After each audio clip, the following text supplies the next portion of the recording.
Ассаламу алейкум, урматтуу YouTube сүйүүчүлөр жана KG-Rus каналынын катталуучулары.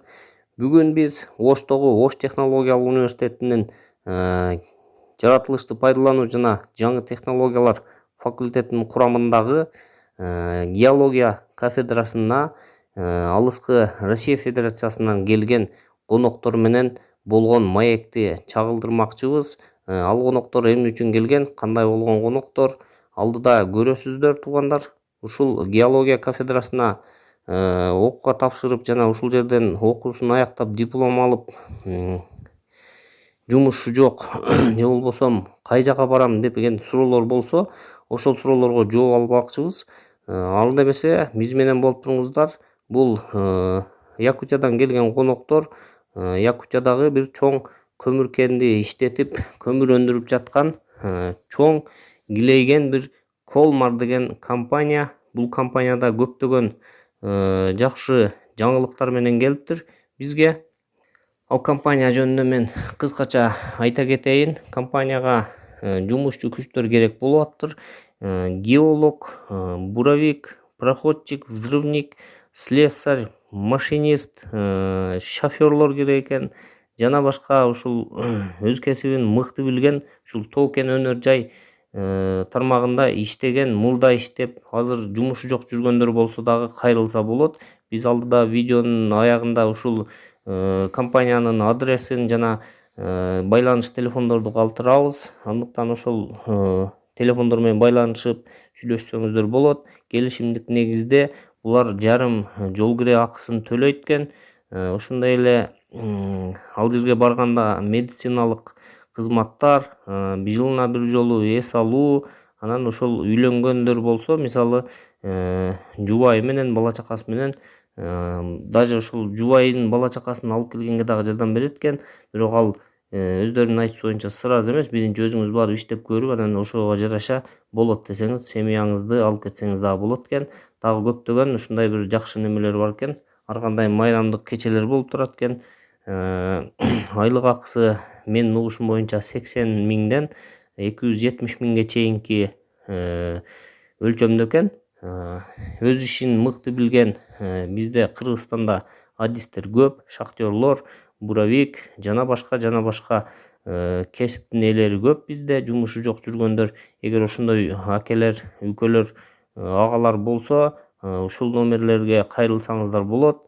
Андыктан бизден алыстабай ушул видеону аягына чейин көрүңүздөр туугандар. Видео жакса лайк басып, комментарий калтырсаңыздар болот.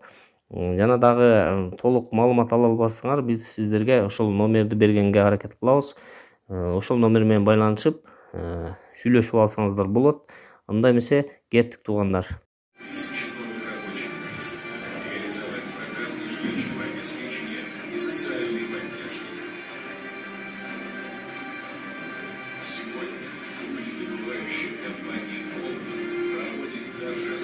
Запуск первой очереди жаркой Инагинская и обогатительной фабрики Инагинская-2, построенной в тесном партнерстве с китайской госкорпорацией АВИК.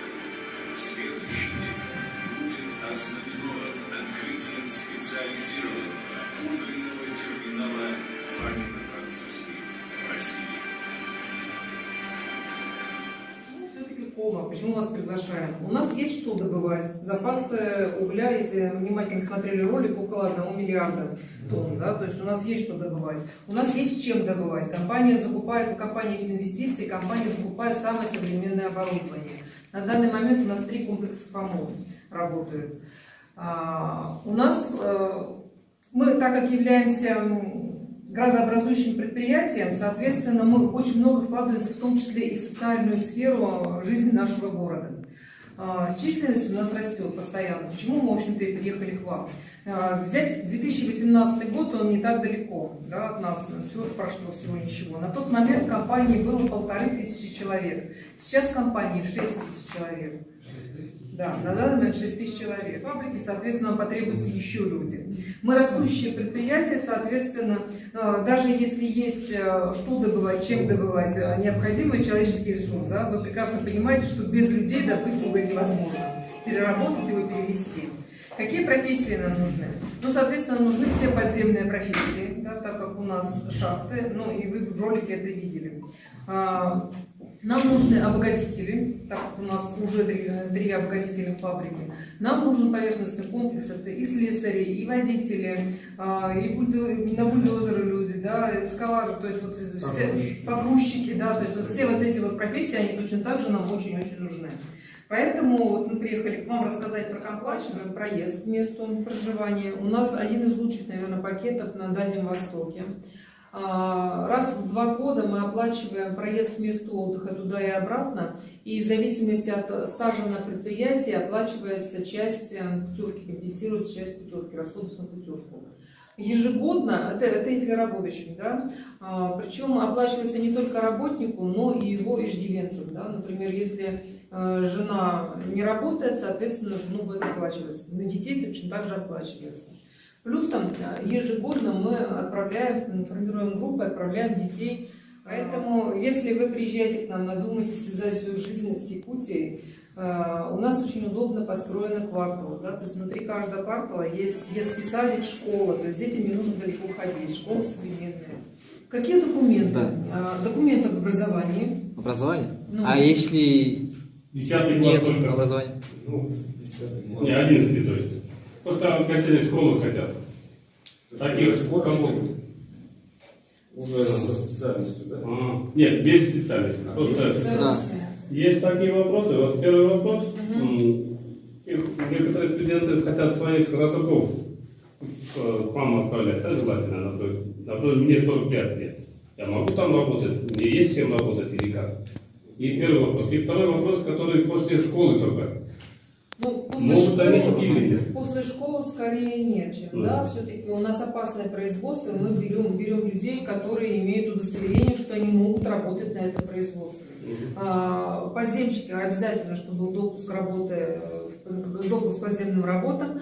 Немного проще с теми, кто на поверхности. Да? Ну, если, например, вы слесарь от Бога умеете работать руками, слесарей нам очень не хватает, на поверхности много. Да? Мы готовы, в том числе там взять вас, если вы умеете это делать, то нет корочек, обучить за счет компании. Да, важный момент, который я не упомянула, когда рассказывала, мы обучаем, повышаем квалификацию за счет компании. То есть вы пришли, например, на минимальную, например, профессию рабочий подземный, проработали там, полгода, показали себя хорошим специалистом, что вы старательны, вам интересно, и тогда за счет компании можно, и заодно сориентировали шахты, на какую профессию дальше хотите двигаться, потому что их много. У нас там есть свой Южно-Якутский колледж, соответственно, в нашем колледже за счет компании вас обучим, и вы будете двигаться дальше по школе. На данный момент, наверное, все-таки нет. А по возрасту? По возрасту, опять-таки, здесь вот надо смотреть, какие корочки, что умеет человек делать. Потому что у нас есть возрастные люди, да, в прошлый наш приезд там приходил человек, если он хороший слесарь, мы его возьмем. То есть здесь возраст не столь важен. Но если у него нет, здесь очень важно, чтобы все-таки опыт был подтвержденный, если человек уже взрослый, да, чтобы там, желательно, чтобы была трудовая книжка, в которой прописано, что он это умеет, у него есть этот опыт. Документ об образовании. Водителей много, кстати, и уже из Киргизии там водители едут, у нас там принимают их на работу. Но здесь то же самое, нужны водительские права и книжка. Еще хотели вас спросить насчет этих. Вы нас тоже сказали, что вы тоже можете попробовать там попрактиковаться, да, поработать, но вы еще не окончили, да, мы выпускники, как бы, поэтому есть что-нибудь? По поводу практики, пока, наверное, не готова вам сказать, потому что это сопряжено с доставкой, да, то есть мы же людей на работу берем, мы оплачиваем проезд, проезд достаточно дорогой. На практику возить из другой стороны, для компании это такое, достаточно дорогое удовольствие получается. Нет, в смысле, если в отношениях, они сейчас 5-й курс будет терпеть, мы можем от занятия освободить, если с двух сторон будет какой-то меморандум или договор. Здесь сразу вопрос встает в оплате проезда. Мы берем на практику студентов, да, но все-таки это наши студенты, кого не нужно везти из-за границы, кому не нужно оплачивать проезд. Вот здесь сразу вопрос проезда встанет. Потому что это дорого привести на практику студентов. Еще вот среди нас еще есть те, которые учились в колледже, да? Мгм. Вот продолжают учиться еще здесь. И у них как бы уже есть диплом. И как они могут, да, они тоже поработать идти? Однозначно могут. Могут. Корочка есть, Да, уже есть, да. документ о получении специальности. Высшее заочное делать, высший университет здесь, Да, здесь, да, да? да. Потом Всё могут равно отправить. заочно. Да, еще важный момент. Вот смотрите, если вы приходите на шахтерские профессии, там очень большой отпуск у нас. То есть там отпуск до 3 месяцев, там 88 дней, если мне память не изменяет, отпуск. Рабочий месяц тоже, по-моему. М? Как у вас устроено? Вахтовый, да? 15 дней работы или как? Нет, не вахтовый. Мы берем на постоянную работу, и там сменный график у них, да, идет там. Какое-то количество дней они ходят в первую смену, вторая, третья, четвертая. Вообще в подземке 4 смены. У обогатителей 2 смены по 12 часов. Ну, поверхность там по-разному. В зависимости от того, на какую профессию придут, такой будет и график. Водители там другой тоже график. Но здесь нужно смотреть, на какую профессию идет, чтобы не говорить огульно. В подземке в рамках российского законодательства мы входим в территорию опережающего развития, и за нами очень-очень тщательно смотрят все вот эти вот органы. Да? Поэтому здесь мы не можем допускать переработку. Иногда наоборот, вот сейчас у нас просят сотрудники, а можно мы выйдем из отпуска раньше, да, то есть не отгуляв свой основной отпуск. Мы этого не можем допустить, потому что человек должен вот эти 28 дней обязательно хотя бы их отгулять. С дополнительного мы можем это звать, с основного нет. То есть люди должны отдыхать и отдых свой получить полноценно. А с Киргизией еще проще, вы входите в таможенный союз, не нужно ни патента, ничего, приезжаете и можете работать. Да. Поэтому вот между вами и нами вот эти взаимоотношения еще проще. И еще момент тоже не проговорила. Эта компания уже на себя берет, но вы, наверное, слышали, да, что, а может быть и не слышали, есть так называемые северные и районные надбавки за работу в условиях Крайнего Севера. Наша компания, там ее нужно заработать, да, то есть там год от года она повышается. Компания с первого дня, как приходите на работу, эти северные районные надбавки все выплачивают в полном объеме. И самое главное, насчет зарплаты. Зарплаты у нас достойные. У нас в январе прошла индексация на 25%. Соответственно, ну вот я сейчас смотрела, ну если, конечно, вы будете сидеть на голом тарифе, да, чтобы сидеть на голом тарифе, как вы понимаете, все-таки работа сделана, это нужно ничего не делать, да, то есть ты не выполнил ничего, и ты получаешь голый тариф, тогда будет немного. Я смотрела последнюю закрытую зарплату по подземщикам, минимальная зарплата, которая была закрыта, это 87 тысяч. Это минимальная. 80. Тоже нормально. Это минимальная. А так она, ну, в зависимости от профессии, там до 260 тысяч. Ну, опять-таки, это в зависимости от профессии, от того, какой план выполняете, какой разряд имеете. Понятно, что если вы пришли к горнорабочим подземным, вы не будете получать 260 тысяч, да, то есть нужно быть реалистами. Чтобы получать 260 тысяч, нужно иметь там 5-6 разряд, нужно иметь профессию, нужно выполнять план. Тогда вы эти деньги можете реально получать. Вот, эти цифры, которые я называю, это абсолютно реальные цифры вот, тех людей, которые у нас получают. Но выйти на 90, на 100 тысяч, это вполне себе реально. Даже горнорабочим подземным. Вот, возможно, geleceğinde yayında yaşlı resminin kariyer prosesini различные Зарабатывают пенсионный стаж, а потом с этой пенсии уезжают на материк, получают пенсию.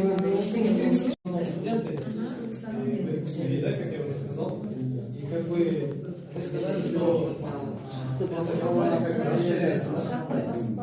И как бы для нас в будущем тоже может, да, появиться места. Здесь Но потом я Вот у вас же... какая специальность? мы геологи. Ну, вы большинство делаете, да?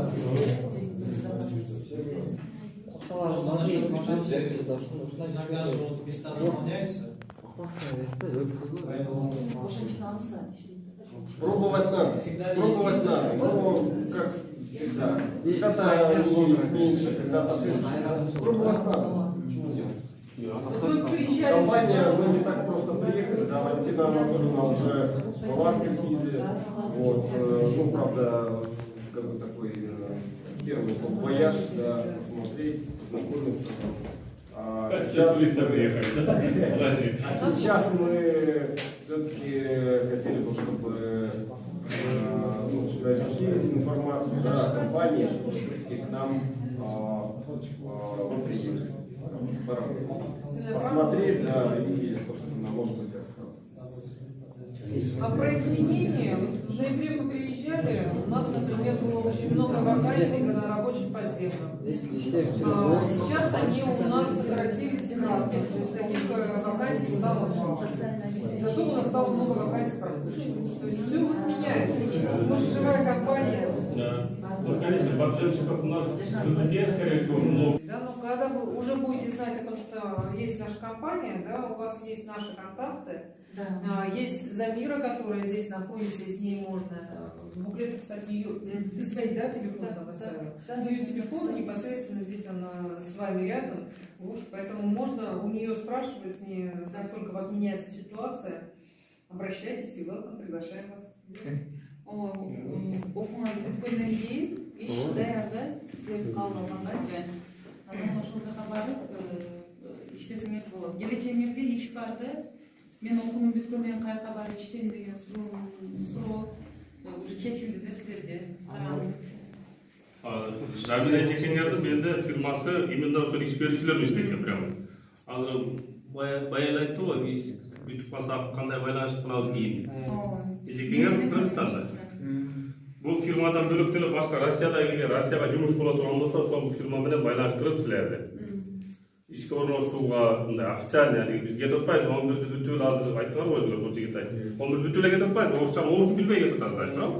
Андан көрө силер дипломуңар менен адистигиңерге иштегениңер оңураакпы, жакшыбы? Ооба, чем разнорабочий мындай жөнөкөй жумушчу болуп баргандан көрө диплом менен официальный бар атасына менен иштеген жакшы, да? Тем более неме болсо, үйдө акелериңер, дипломированный акелериңер болгон болсо, туугандыгыңар болсо, айткыла жайгаштырып жөнөткөнгө жардам берет экен. Да кандай суроо бар? Суроо жокпу? Жекелегенде окшогош окшойт, да? Спасибо вам за хорошую информацию. А теперь электронный вариант. Флешка